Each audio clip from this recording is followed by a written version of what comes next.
하루 500만 명이 버스를 탄다고요? 말도 안 됩니다.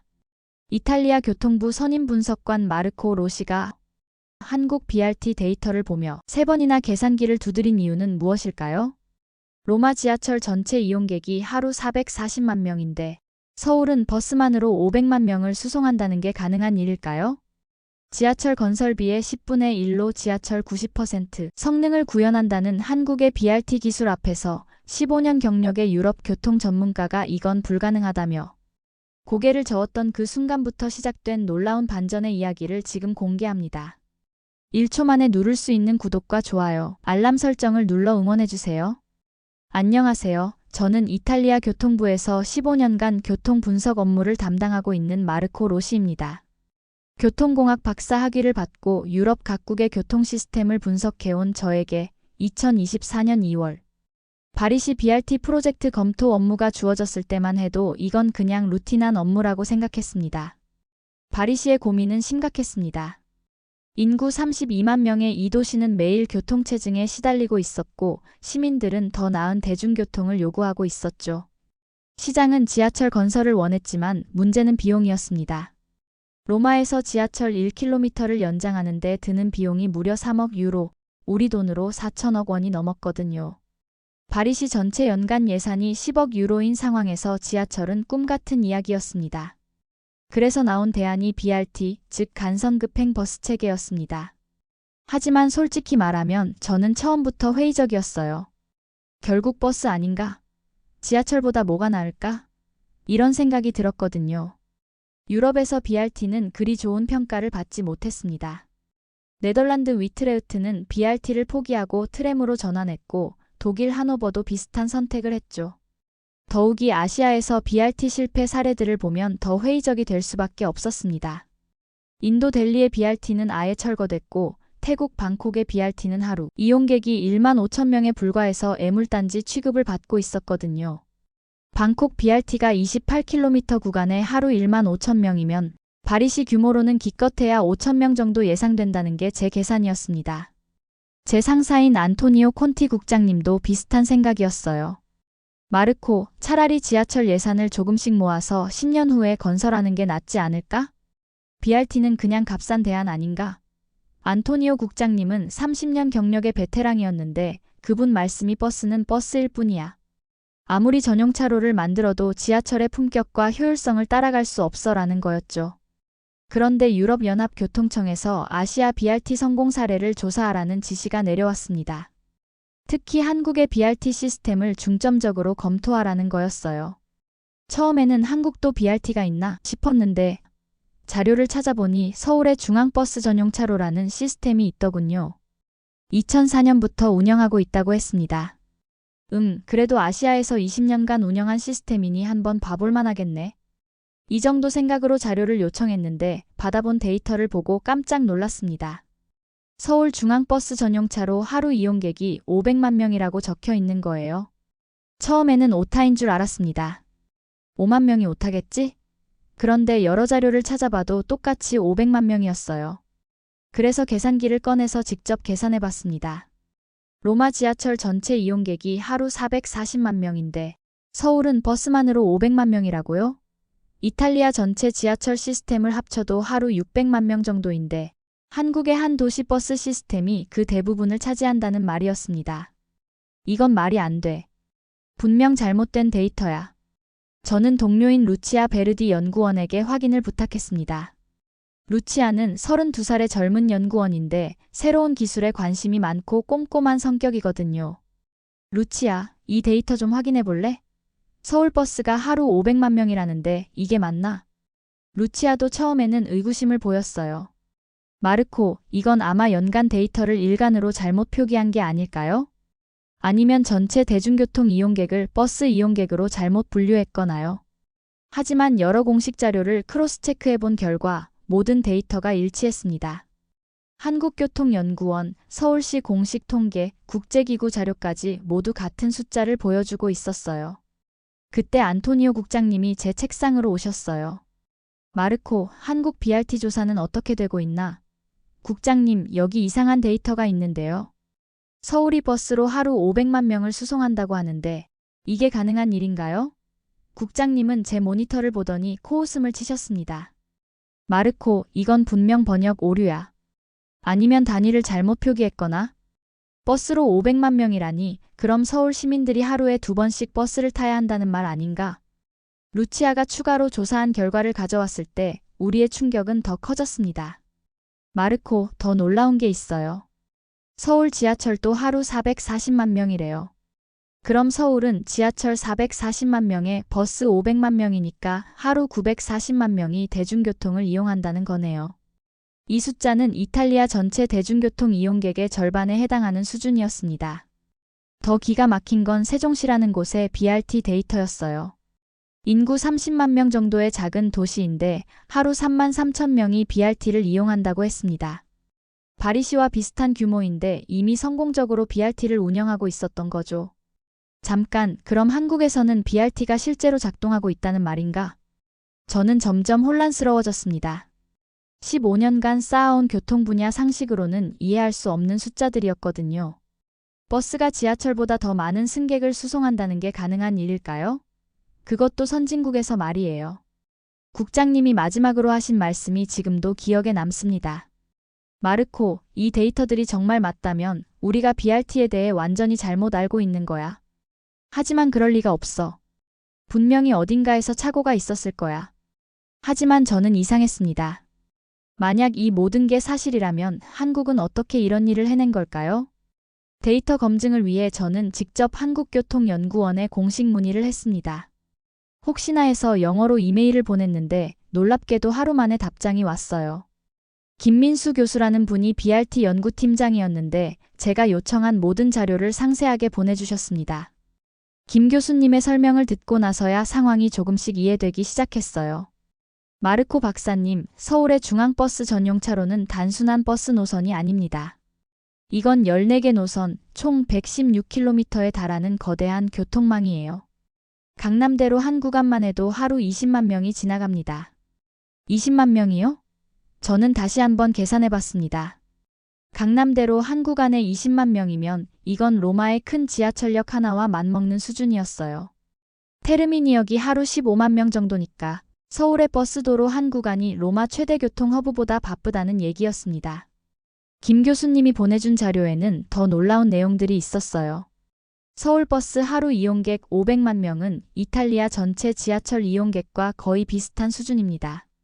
밀라노, 로마, 나폴리 지하철을 모두 합쳐도 600만 명 정도죠. 이 말을 듣고 저는 정말 충격을 받았습니다. 한 도시의 버스 시스템이 우리나라 전체 지하철 시스템과 맞먹는다고요? 루치아에게 이 내용을 설명하니까 그녀도 믿기지 않는다는 표정이었어요. 마르코, 그럼 서울 시민들은 정말 대단한 거네요. 우리가 지하철로 하는 일을 버스로 해내고 있는 거잖아요? 맞는 말이었습니다. 우리는 지하철이 대중교통의 최고 형태라고 생각해왔는데 한국에서는 버스가 지하철보다 더 많은 사람을 실어 나르고 있었으니까요. 더 깊이 조사해보니 세 개 다른 BRT들과의 차이가 극명하게 드러났습니다. 콜롬비아 보고타의 트랜스멜레니오는 세계에서 가장 성공한 BRT 중 하나로 알려져 있는데 하루 이용객이 240만 명이었어요. 이것도 대단한 숫자라고 생각했는데 서울의 절반 수준이었습니다. 브라질 쿠리치바는 현대 BRT의 아버지라고 불리는 곳인데 하루 이용객이 220만 명 정도였어요. 중국 광저우 BRT는 100만 명, 터키 이스탄불 BRT는 80만 명이었죠. 그런데 서울은 500만 명이라니요. 이건 다른 차원의 이야기였습니다. 국제 BRT 전문가인 하비에르 산체스와 화상회의를 할 기회가 있었는데 그분도 비슷한 반응을 보이셨어요. 하비에르는 콜롬비아 보고타에서 트랜스밀레니오 운영을 직접 담당했던 분이거든요. 마르코, 나도 서울 데이터를 처음 봤을 때 믿을 수 없었어. 보고타 트랜스밀레니오가 240만 명으로 세계 최대라고 자부했는데 서울은 그 2배가 넘어. 같은 BRT라고 부를 수 있을까 의문이 들 정도야. 하비에르의 설명에 따르면 보고타에서도 240만 명을 수송하는 게 얼마나 어려운 일인지 모른다고 했어요. 우리는 굴절버스, 전용차로, 우선신호, 사전 요금 지불 시스템까지 모든 걸 갖췄는데도 240만 명이 한계였어. 서울이 어떻게 500만 명을 처리하는지 정말 궁금해. 저는 점점 더 혼란스러워졌습니다. 제가 알고 있던 BRT의 한계는 어디에 있는 걸까요? 방콕의 1만 5천 명부터 서울의 500만 명까지 같은 이름을 가진 시스템이 이렇게 다를 수 있을까요? 김 교수님께 추가 질문을 드렸더니 더욱 놀라운 답변이 돌아왔어요. 마르코 박사님, 서울의 경우 중앙버스 전용차로뿐만 아니라 일반 버스까지 합치면 하루 500만 명이고 중앙버스 전용차로만으로는 약 200만 명 정도입니다. 하지만 이것도 엄청난 숫자죠. 보고타 전체보다 적지 않으니까요. 200만 명이라고 해도 여전히 놀라운 숫자였어요. 유럽에서 200만 명을 수송하려면 큰 도시의 지하철 시스템이 필요하거든요.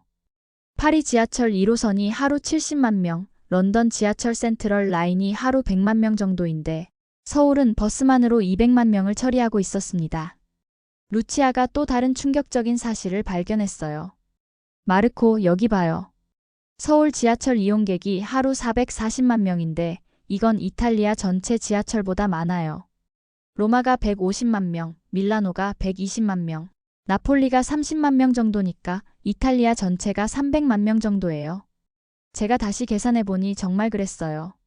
서울 지하철 440만 명은 이탈리아 전체 지하철 300만 명보다 40% 이상 많았습니다. 그런데 여기에 버스 500만 명까지 더하면 서울 한 도시가 이탈리아 전체보다 3배 이상 많은 대중교통 이용객을 처리하고 있었던 거예요. 안토니오 국장님께 이 결과를 보고했을 때 그분도 할 말을 잃으셨어요. 마르코, 이게 정말 맞는 숫자인가? 서울 한 도시가 우리나라 전체보다 대중교통을 더 많이 이용한다고? 네, 국장님. 여러 번 확인해봤는데 모든 자료가 일치합니다. 국장님이 한참을 생각하시더니 이렇게 말씀하셨어요. 그럼 우리가 그동안 BRT에 대해 잘못 알고 있었던 건가? 아니면 한국이 뭔가 특별한 걸 하고 있는 건가? 저도 같은 생각이었습니다. 분명히 한국에는 우리가 모르는 무언가가 있었어요. 이제 저는 단순한 데이터 검증을 넘어서서 한국 BRT의 비밀을 파헤쳐야 한다고 생각했습니다. 바리시 프로젝트의 성공을 위해서라도 서울이 어떻게 이런 기적 같은 일을 해내고 있는지 직접 확인해야겠다고 결심했습니다. 데이터만으로는 한계가 있다고 판단한 저는 직접 한국을 방문해서 현장을 확인하기로 결정했습니다. 유럽연합교통청에서도 이 조사의 중요성을 인정해서 출장비를 지원해 주었어요. 루치아도 함께 가기로 했는데 그녀가 한마디 하더군요.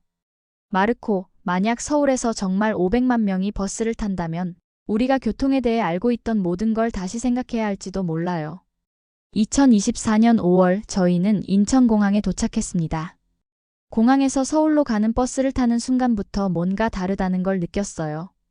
버스가 고속도로에서 전용차로로 달리는데 일반 차로의 차들은 막혀있는 반면 저희 버스는 쭉쭉 달려갔거든요. 루치아, 봐. 이미 공항에서부터 버스 우선 정책이 확실하네. 김민수 교수님이 직접 나와서 저희를 맞아주셨어요.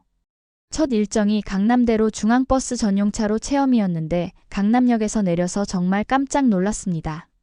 도로 한가운데 섬처럼 만들어진 버스 정류장에 사람들이 가득했어요. 그것도 아침 8시인데 말이죠. 교수님, 여기가 하루 20만 명이 지나간다는 그 구간인가요? 맞습니다. 마르코 박사님. 지금 보시는 게 러시아워인데 3-4분마다 버스가 와요. 배차 간격이 지하철과 비슷하죠. 정말 그랬어요. 3분 만에 파란색 간선 버스가 들어왔는데 사람들이 질서정연하게 타고 내렸습니다.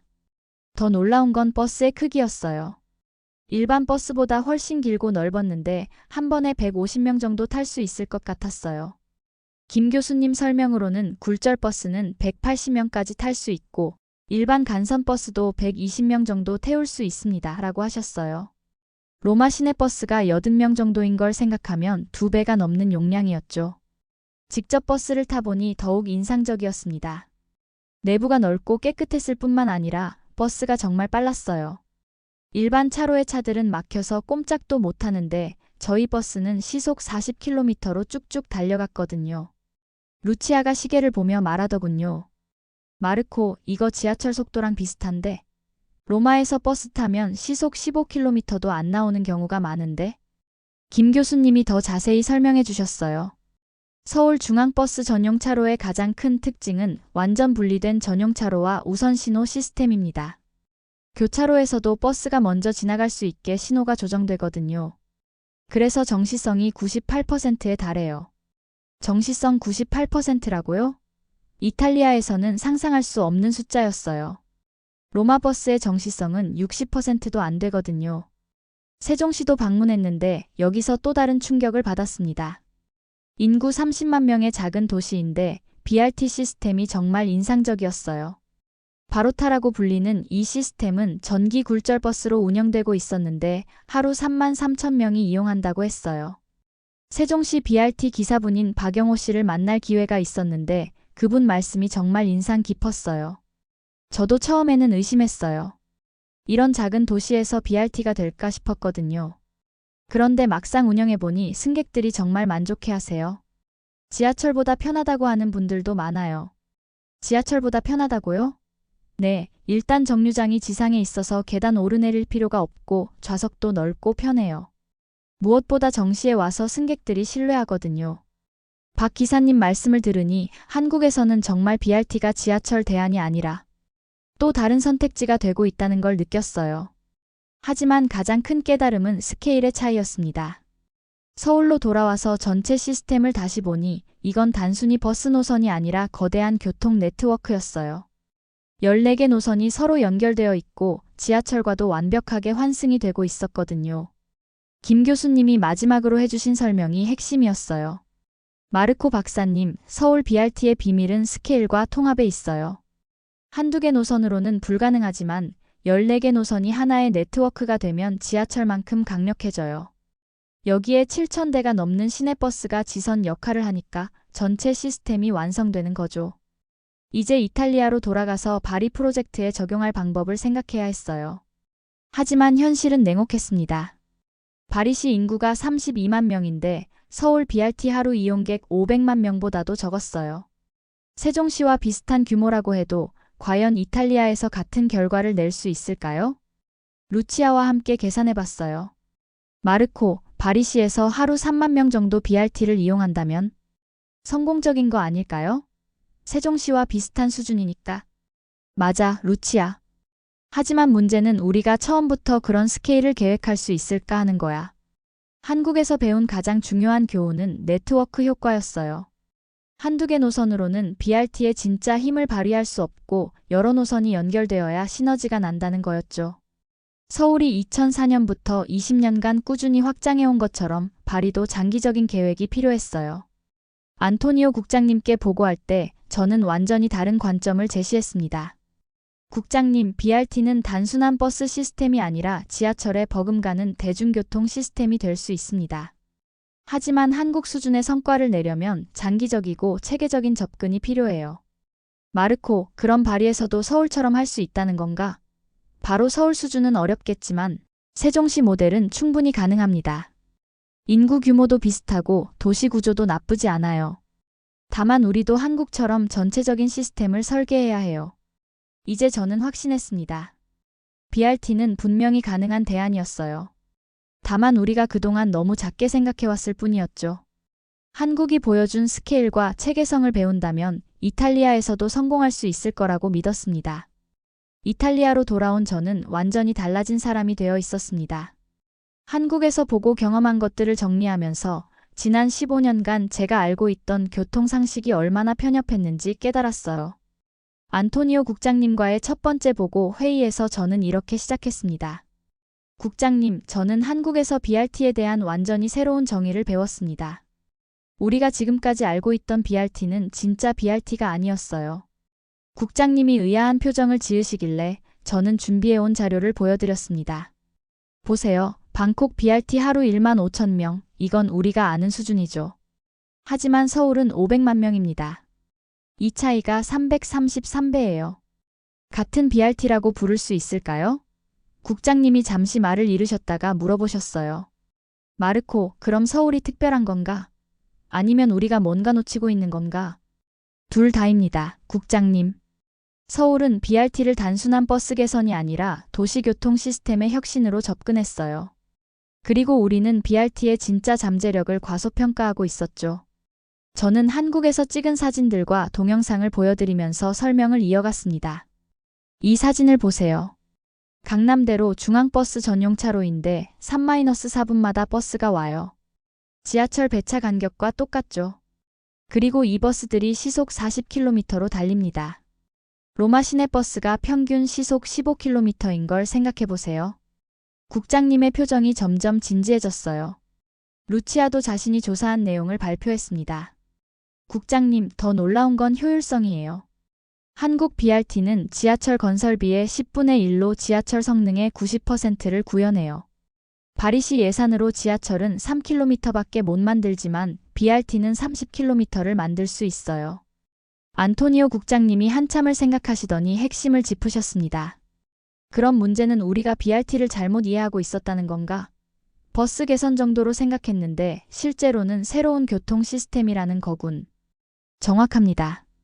한국에서는 BRT를 땅 위의 지하철이라고 부르더군요. 저는 파리 프로젝트에 대한 새로운 제안을 준비했습니다. 국장님, 기존 계획을 수정하고 싶습니다. 단순히 한두 개 노선이 아니라 파리 전체를 아우르는 BRT 네트워크를 만들어야 해요. 한국의 세종시 모델을 참고하면 충분히 가능합니다. 세종시 모델이라고? 네, 인구 30만 명의 세종시가 하루 33,000명이 이용하는 BRT를 운영하고 있어요. 파리와 거의 같은 규모죠. 그들이 할 수 있다면 우리도 할 수 있습니다. 국장님이 관심을 보이시길래 저는 더 구체적인 계획을 설명했습니다. 1단계로 파리 중심가를 관통하는 메인 노선을 만들고 2단계에서 공항과 항만을 연결하는 노선을 추가해요. 3단계에서는 주변 도시들과 연결하는 광역 노선을 구축하는 거죠. 이렇게 하면 10년 안에 파리 전체가 하나의 BRT 네트워크로 연결됩니다. 국장님이 가장 걱정하신 건 예산이었어요.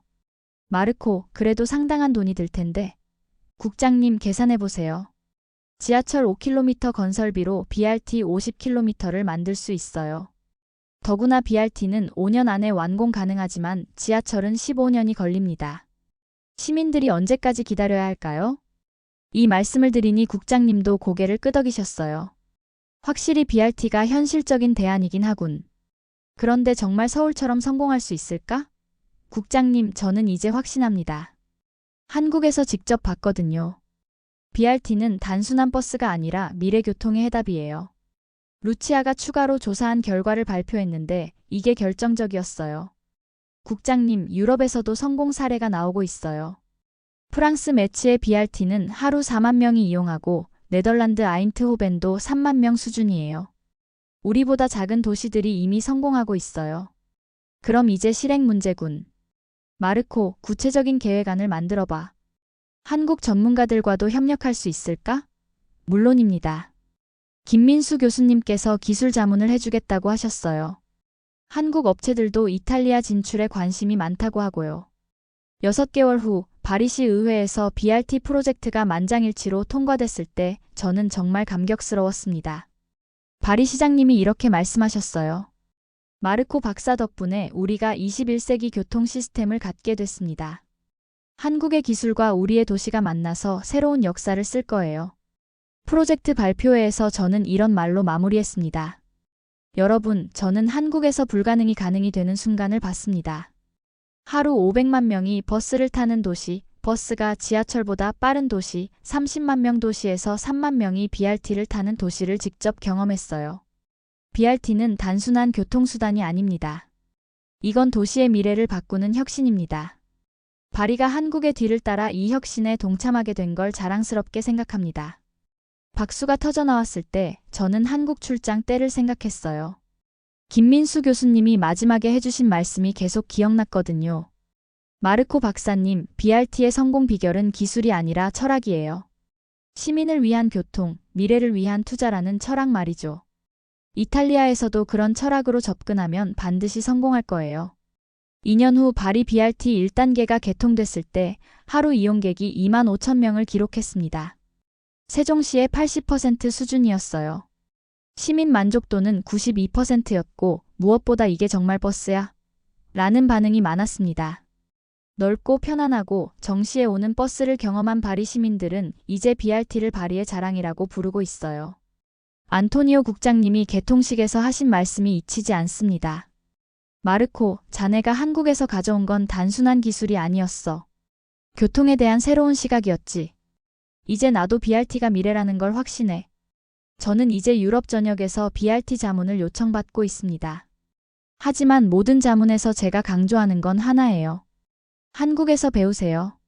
그들이 보여준 스케일과 철학을 이해하면 여러분도 불가능을 가능으로 만들 수 있습니다. 한국 BRT 체험 이후 제 인생이 완전히 바뀌었습니다. 이제 저는 BRT 전도사가 되어서 유럽 곳곳에 한국의 성공 스토리를 전하고 있어요. 그리고 확신합니다. BRT는 분명히 교통의 미래라고 말이죠. 마르코 로시의 이야기는 우리에게 중요한 교훈을 남깁니다. 선입견 없는 객관적 데이터 분석과 현장 확인의 중요성, 그리고 작은 것도 제대로 하면 세계 최고가 될 수 있다는 사실 말입니다. 하루 500만 명을 수송하는 한국 BRT 기술력이 유럽 전문가의 편견을 무너뜨리고 새로운 교통 패러다임을 제시한 순간 한국의 대중교통 기술이 세계 표준이 되어가고 있음을 확인할 수 있었습니다. 여러분은 이 이야기를 어떻게 보셨나요? 우리나라의 버스 중앙차로에 대해서 어떤 생각을 가지고 있는지 댓글로 알려주세요. 오늘 영상이 도움이 되셨다면 좋아요와 구독, 알림 설정 꼭 부탁드려요. 화면을 클릭하시면 해외에서 펼쳐지는 또 다른 한국인들의 놀라운 이야기를 연속으로 만나보실 수 있습니다.